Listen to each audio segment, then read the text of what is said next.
കോട്ടയം വിജയപുരം പള്ളിക്കുന്നിൽ കിണറ്റിൽ വീണ യുവതിയെ ഫയർഫോഴ്സ് രക്ഷപ്പെടുത്തി. വൈകിട്ട് 6:30യോടെയാണ് സംഭവം. യുവതി കിണറ്റിനുള്ളിലെ ചെടിയിൽ പിടിച്ചുകിടന്നതാണ് തുണയായത്. 10 മിനിറ്റിനുള്ളിൽ ഫയർഫോഴ്സ് എത്തിയതും സഹായകരമായത് നാട്ടുകാർ. കുഴപ്പമൊന്നുമില്ല. ഞാനിപ്പോ വിളിക്കാം. ഇവിടെ ഒരു കൊച്ചു കണ്ടി പോയി പള്ളിക്കുന്നിൽ. ഞാൻ അവിടെയാ.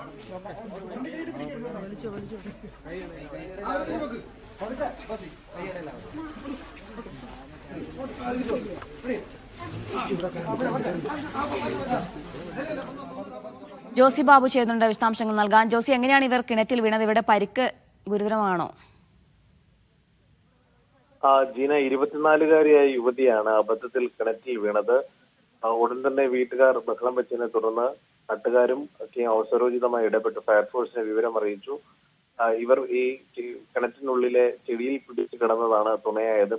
പെട്ടെന്ന് തന്നെ ഫയർഫോഴ്സ് എത്തി ഏണി ഉപയോഗിച്ച് കെട്ടിക്കൂടാതെ വടവും വിട്ടുകൊടുത്ത് ഇവരെ കരയ്ക്ക് കയറ്റുകയായിരുന്നു. ഇവർക്ക് ഗുരുതര സ്വഭാവത്തിലുള്ള പരിക്കുകളൊന്നുമില്ല എന്നാണ് പ്രാഥമികമായ പരിശോധനയിൽ വ്യക്തമായിട്ടുള്ളത്. പ്രാഥമികമായ പരിശോധനകൾക്ക് ശേഷം ഇപ്പോൾ നിരീക്ഷണത്തിൽ കഴിയുകയാണ്. അല്പസമയത്തിനകം ആശുപത്രി വിടാൻ കഴിയുമെന്നാണ് ഡോക്ടർമാർ അറിയിക്കുന്നത്. വൈകിട്ട് 6:30യോടുകൂടിയായിരുന്നു ഈ സംഭവം ഉണ്ടായത്. ശരി ജോസി.